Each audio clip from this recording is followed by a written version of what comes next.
ಬೇರೆ ಏನ್ ಮಾತಾಡೋದು ನನಗೂ ಗೊತ್ತಿಲ್ಲ ಸರ್. ಒಂದ್ ಜೋಕ್ ಹೇಳ್ತೀನಿ ಬಿಡಿ. ನಾನ್ ಚಿಕ್ಕವನಿದ್ದಾಗ ಒಂದ್ ಸ್ಕೂಲ್ಗೆ ಹೋಗಿದ್ದೆ. ಎಂತ ಡಬ್ಬಾ ಸ್ಕೂಲ್ ಇತ್ತಂದ್ರೆ ನನ್ ಸ್ಕೂಲ್ ಹೆಸರೇ ಮೈ ಸ್ಕೂಲ್. ಅದೇ ಸ್ಕೂಲ್ ಹೆಸರು, ಏನು ವಿದ್ಯಾಲಯ ಕೇಂದ್ರಾಲಯ ಏನು ಬರ್ದಿಲ್ಲ ಅದ್ರ ಮುಂದೆ, ಬರೀ ಮೈ ಸ್ಕೂಲ್ ಅಂತ ಬರ್ದಿತ್ತು. ಎಲ್ಲ ಫ್ಯಾಮಿಲಿ ಫಂಕ್ಷನ್ ಅಲ್ಲಿ ನಾನು ಹೆಂಗ್ ಕಾಣ್ತಿದ್ದೆ ಗೊತ್ತಾ? ಎಲ್ಲ ಆಂಟಿಗಳು ಬಂದ್ಬಿಡ್ತಾ ಇದ್ರು, ನನ್ನ ಕೇಳ್ತಾ ಇದ್ರು, ಏನ್ ಪುಟ್ಟ ನಿನ್ ಸ್ಕೂಲ್ ಹೆಸರೇನು? ನಾನು ಅವ್ರಿಗೆ ಹೇಳ್ತಿದ್ದೆ ಮೈ ಸ್ಕೂಲ್ ಆಂಟಿ. ಅವ್ರು ನನ್ನ ನೋಡ್ತಾ ಇದ್ರು, ಇವನೇನ್ ಮೆಂಟಲ್ ಆಗೋಣ, ಮೈ ಸ್ಕೂಲ್ ಅಂತ ಇರ್ತಾನೆ. ತುಂಬಾ ವಿಯರ್ಡ್ ಸ್ಕೂಲ್ ಇತ್ತು ನಮ್ದು. ನಮ್ PT ಟೀಚರ್ ಒಬ್ರು ಇದ್ರು, ಅವ್ರು ಹ್ಯಾಂಡಿಕ್ಯಾಪ್ ಆಗಿದ್ರು. ಹ್ಯಾಂಡಿಕ್ಯಾಪ್ PT ಟೀಚರ್ ಬಂದಿದ್ರು ನಮ್ ಸ್ಕೂಲ್ಗೆ. ಅವ್ರು ಮಾರ್ಚ್ ಪಾಸ್ಟ್ ಹಿಂಗೆ ಹೇಳ್ಕೊಟ್ರು ನಮ್ಮೆಲ್ರಿಗೂ. ಓಕೆ, ಇದು ನನ್ನ ಟೈಮ್ ಒಂದು ಆಗಿದೆ ಅನ್ಸುತ್ತೆ. I will hand over back to next writer. ಆ ಡೈಲಾಗ್ ಕೂಡ ಈ ಮೂವಿಗೆ ಅವರೇ ಬರ್ದಿರೋದು. ಸೊ ಚಪ್ಪಾಳೆ ಕೊಡಿ ಫಾರ್. ಜೊತೆ ಇನ್ನೊಬ್ರು ನಮ್ಮ ಪ್ರೀತಿಯ ಇವರು ಬಂದಿದ್ದಾರೆ ಅಲ್ಲಿಂದ. ನಮ್ಮ ಪ್ರೀತಿಯ ಅಲ್ಲೇ ಗೊತ್ತಾಯ್ತು, ನನ್ನ ಹೆಸರು ಅವ್ರಿಗೆ ಗೊತ್ತಿಲ್ಲ. ಇದೆಲ್ಲ ಡೌಗಳು ಮಾಡೋದು ಯೂಶಲಿ ಪೊಲಿಟಿಷಿಯನ್ಸ್ ಮಾಡ್ತಾರೆ. ನಮ್ಮ ಜೊತೆ ಇವತ್ತಿನ ದಿವಸ ಇರ್ತಕ್ಕಂಥ ಅವ್ರ ಹೆಸರು ಯಾರ್ದು ಗೊತ್ತಿರೋದು, ಹಿಂದ್ PA ಬಂದು ಕಿವಿಗೆ ಹೇಳೋಗ್ತಿರ್ತಾನೆ. ಅಲ್ಲಿವರೆಗೂ ನಮ್ಮ ಪ್ರೀತಿಯ, ನಮ್ಮ ಅಚ್ಚುಮೆಚ್ಚಿನ ಮತ್ತಿನ್ನೊಂದು ಎರಡೆರಡು ಬಹಳ ಖುಷಿ ಆಯ್ತು ನನಗೆ ಇಲ್ಲಿ ಇನ್ವೈಟ್ ಮಾಡಿದ್ರು ಸೋಮಂತ್ ಅವರು. ಫಸ್ಟ್ ಹೆಂಗ ಭೇಟಿ ಆಯ್ತು ಅಂದ್ರೆ ಫೋನ್ ಮಾಡಿದ್ರು, ಹಿಂಗೆ ಒಂದು ಸ್ಟ್ಯಾಂಡಪ್ ಕಾಮಿಡಿ ಮೇಲೆ ಮೂವಿ ಮಾಡ್ತಾ ಇದೀವಿ, ಒಂದು ಎಕ್ಸ್ಪೆರಿಮೆಂಟಲ್ ಮೂವಿ ತರ. ನನಗೆ ಎಕ್ಸ್ಪೆರಿಮೆಂಟಲ್ ಅಂದ್ರೆ ಶಾಕ್ ಆಯ್ತು. ಯೂಶಲಿ ಈ ಎಕ್ಸ್ಪೆರಿಮೆಂಟಲ್ ಮೂವಿ ಅಂದ್ರೆ ಈ ನಾಯಿಗಳ ಮೇಲೆ, ಬೆಕ್ಕಿನ ಮೇಲೆ, ಪ್ರಾಣಿ ಪಕ್ಷಿಗಳ ಮೇಲೆ, ಇಲ್ಲ ಎಕ್ಸ್ಟ್ರಾ ಟೆರೆಸ್ಟ್ರಿಯಲ್ ಎನಿಮಲ್ಸ್ ಏನಾರ ಇರ್ತಾವಲ್ಲ ಅಂಥದ್ರ ಮೇಲೆ ಮಾಡಿರ್ತಾರೆ. ಆಮೇಲೆ ಈ thought okay standup comedians one type ಹಂಗೆ ಯೂಶಲಿ. ನಾ ಫಸ್ಟ್ ಯಾವ ಮನೆಗೂ ನಾ ಸ್ಟ್ಯಾಂಡಪ್ ಕಾಮಿಡಿ ಮಾಡ್ತೀನಿ ಅಂದ್ರೆ ಮಾಡನ್ನಲ್ಲ, ಯಾಕೆ ಇಂಜಿನಿಯರಿಂಗ್ ಮಾಡಲ್ಲ ಅಂತ ಕೇಳ್ತಾರೆ. ಇಲ್ಲಿ how many of you guys are engineers? ಎಷ್ಟು ಜನ ಇಂಜಿನಿಯರ್ಸ್? ಒಂದು ಲೌಡ್ ಚೇರ್ ಹಾಕಿ. ಇಂಜಿನಿಯರ್ಸ್ ನೋಡ್ರಿ, ಅಷ್ಟೇ ಇಂಜಿನಿಯರಿಂಗ್ ಮಾಡತಾನ ಅಷ್ಟೇ ಎನರ್ಜಿ. ಏನ್ ಸರ್ ಇಂಜಿನಿಯರಿಂಗ್ ಮಾಡಿದವ್ರು ಇಂಜಿನಿಯರಿಂಗ್ ಬಿಟ್ಟು ಎಲ್ಲ ಮಾಡ್ತಾರೆ ಸರ್. ಎಲ್ರು ಅದೇ. ಮತ್ತೆ ಇಲ್ಲಿ ನ್ಯೂಸ್ ಚಾನಲ್ ಅವರು ಎಷ್ಟು ಜನ, ನನಗೆ ಭಾಳ ಭಯ ಫಸ್ಟ್ ಆಫ್ ಆಲ್. ಎಲ್ಲಿ ಬ್ರೇಕಿಂಗ್ ನ್ಯೂಸ್ ಹೇಳತ್ತಲ್ಲಿ ಅದ್ರೊಳಗೆ ಗದ್ದಲ್ದಾಗ ನಂದೇನು ಬ್ರೇಕ್ ಮಾಡ್ತಾರೆ ಅಂತ ಹೇಳಿ. ಬಟ್ ಭಾಳ ಖುಷಿ ಆಯ್ತು ಇಷ್ಟೊಂದು ಜನ ನ್ಯೂಸ್ ಚಾನಲ್ ಅವರು ಬಂದಾರ.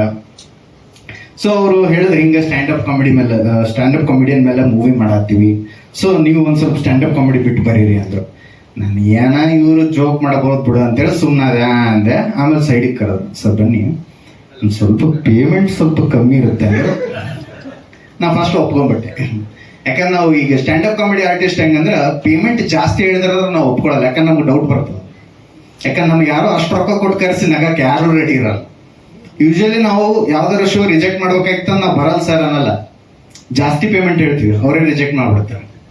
ಸೊ ದಟ್ ಈಸ್ ಹೌ ನಾವು ಕೆಲಸ ಮಾಡೋದು. ಒಂದು ಸ್ಟ್ಯಾಂಡಪ್ ಕಾಮಿಡಿಯನ್ ಬಗ್ಗೆ ಯಾರು ಪಿಕ್ಚರ್ ಮಾಡಿಲ್ವಲ್ಲ, ಇದ್ಯಾಕೆ ನಾವು ಮಾಡಬಾರ್ದು? ಯಾಕಂದ್ರೆ ಜನಗಳಿಗೆ ಇವತ್ತು ಸ್ಟ್ರೆಸ್ಫುಲ್ ಇದಲ್ಲಿದ್ದಾರೆ, ಅವ್ರಿಗೆ ನಗಿಸ್ಬೇಕು, ನಾವು ಅಳಿಸ್ಬಾರ್ದು. ನಗಿಸಿ ಅವ್ರನ್ನ ಖುಷಿಲ್ ತಗೊಂಡು ಹೋಗ್ಬೇಕು. ಅವ್ರು ಹೇಳಿದ ಕತೆ ಖುಷಿ ಆಯ್ತು. ನಾನು ಎಲ್ಲೂ ಸ್ಟ್ಯಾಂಡಪ್ ಕಾಮಿಡಿಯನ್ ಶೋ ನೋಡಿರ್ಲಿಲ್ಲ. ನೆನ್ನೆ ಹೋಗಿದ್ದೆ ನಮ್ಮ ಅಜಯ್ ರಾಥೋಡ್ ಶೋ, ನೆನ್ನೆ ಕೋರ್ಮಂಗ್ಲ ಹೋಗಿ 1 hour ನಮ್ಗೆ ಗೊತ್ತಿಲ್ಲ ನಾವು ನಗ್ತಾ ಇದ್ವಿ.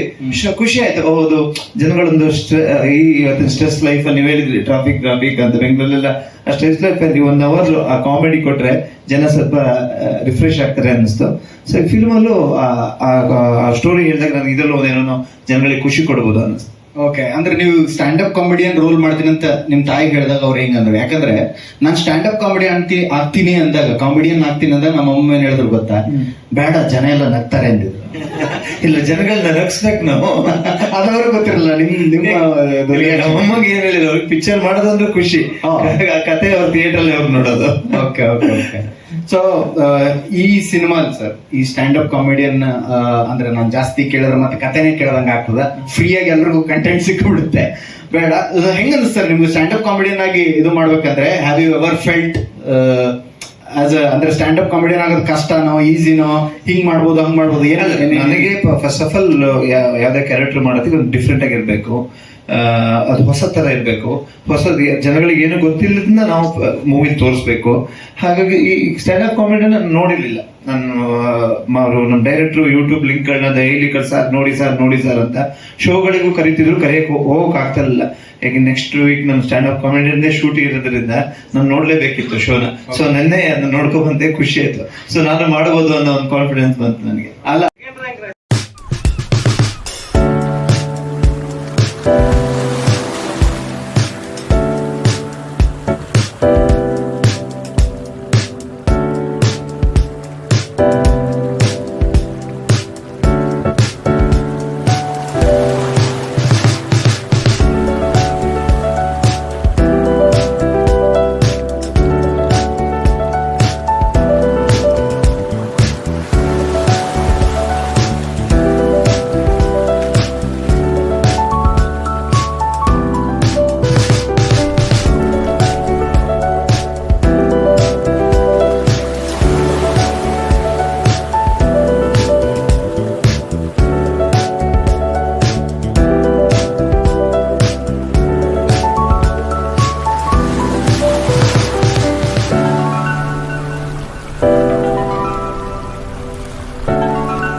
ಸೊ ನಾನು ಒಬ್ಬನೇ ಅಲ್ಲ ಪ್ರೊಡ್ಯೂಸರ್, ನನ್ನ ಜೊತೆ ಈಗ 3-4 ಜನ ಇದ್ದಾರೆ. ಸೊ ನಾನು, ಮಹೇಶ್, ಆಮೇಲೆ Raveena and Rahul, and of course Gurunandan himself is also the producer. So production ಈ company was because of Gurunandan's effort ಆಗಿದ್ದು. ಸೊ ಎಲ್ಲರಿಗೂ ಸುಸ್ವಾಗತ ಈ ಇವೆಂಟ್ಗೆ. So thanks for coming, especially holiday season ಬೇರೆ ಟೈಮ್ ಮಾಡ್ಕೊಂಡು ಬಂದಿದ್ದೀರಾ. ನಿಜವಾಗ್ಲೂ ಗ್ರೇಟ್ಫುಲ್ ಫಾರ್ ದ್ಯಾಟ್. ಮುಗಿದಿದೆ. So the last schedule January 6th ಇಂದ ಶುರು ಆಗ್ತಾ ಇದೆ. So we are finishing the shooting by end of Jan, and release ಅನ್ಕೊಂಡಿರೋದು ನಾವು ಜೂನ್-ಜುಲೈನಲ್ಲಿ.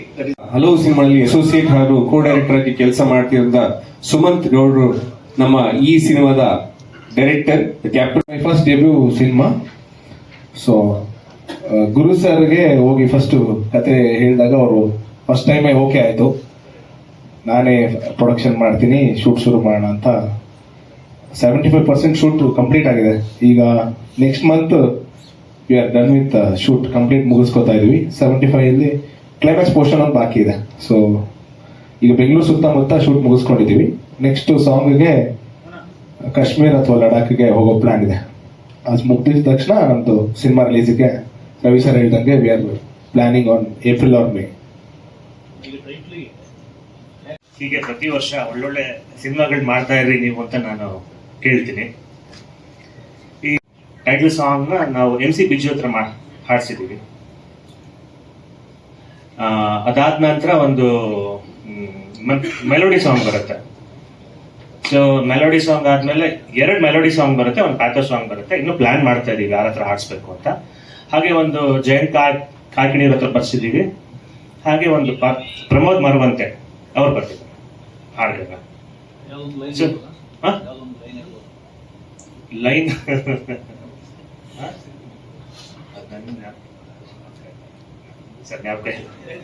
ತುಂಬಾ ನಗಿಸಿದ್ರಿ ನಮ್ಮನ್ನ. ಹೊಸ ತಂಡ ಮಂಡಿಮನೆ ಟ್ಯಾಕೀಸ್ ಕರೆ ಬರುತ್ತೆ, ಚಂಗಪ್ಪ ಅವರು ಕರೆ ಮಾಡ್ತಾರೆ. ಬಹಳ ತೂಕದ ಮನುಷ್ಯ ಅವರು, ಬಹಳ ಲೆಕ್ಕಾಚಾರದ ಮನುಷ್ಯ. ನೋಡಿ, ಪ್ರತಿಯೊಂದಕ್ಕೂ ಲೆಕ್ಕ ಹೇಳ್ತಾ ಇರ್ತಾರೆ ಅವರು. 2 ನಿಮಿಷ ಮಾತಾಡ್ಬೇಕು ನೀವು. ಅವತ್ತು ಲೇಡಿ ಆಂಕರ್ ಯಾರು ಸಿಗ್ಲಿಲ್ಲ, ಅದಕ್ಕೆ ನಾನೇ ಮಾಡ್ತಾ ಇದ್ದೆ. ಎಲ್ಲ ಬಜೆಟ್ ಅನ್ನ ಕಂಟ್ರೋಲ್ ಮಾಡುವಂತ ರೀತಿ ಎಕ್ಸಿಕ್ಯೂಟಿವ್ ಪ್ರೊಡ್ಯೂಸರ್ ಆಗಿರ್ಬೇಕು ಅನ್ನೋದು ಬಹಳ ಲೆಕ್ಕಾಚಾರ. ತೂಕ ಲೋ ಬಜೆಟ್ ಸಿನಿಮಾ ಅಂತಾರೆ ಸರ್, ಲೋ ಬಜೆಟ್ ಅಲ್ವಾ ಅಂತ ಕೇಳ್ತೀನಿ ನಾನು.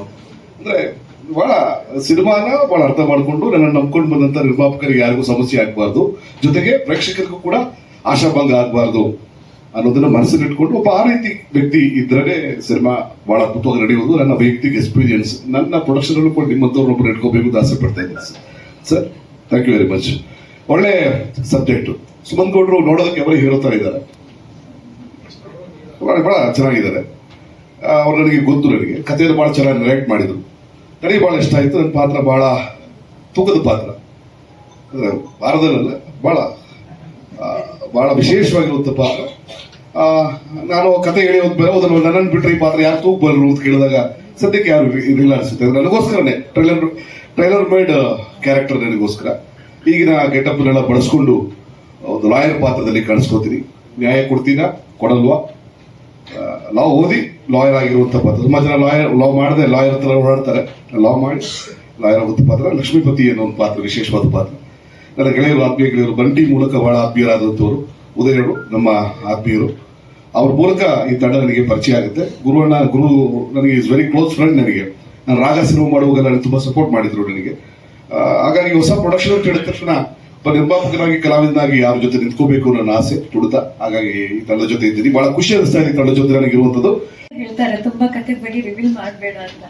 ಸೊ ನಂದು ಕ್ಯಾರೆಕ್ಟರ್ ತುಂಬಾ ಸಸ್ಪೆನ್ಸ್ ಕ್ಯಾರಿ ಮಾಡುತ್ತೆ. ಸೊ ನಮ್ಮ ಡೈರೆಕ್ಟರ್ ಹೇಳ್ದಂಗೆ ಈ ಮೂವಿಯಲ್ಲಿ ಕಾಮಿಡಿ ಮಾತ್ರ ಅಲ್ಲ, ತುಂಬಾ ಸೆಂಟಿಮೆಂಟ್ಸ್ ಇನ್ವಾಲ್ವ್ ಆಗಿದೆ. ಸೊ ಅದನ್ನ ತುಂಬಾ ನೀಟಾಗಿ ಅಲೈನ್ ಮಾಡಿದ್ದಾರೆ. ಸೊ ನೀವು ಬಂದ್ಬಿಟ್ಟು ನೋಡಿದ್ಮೇಲೆ ನಿಮ್ಗೆ ಗೊತ್ತಾಗೋದು.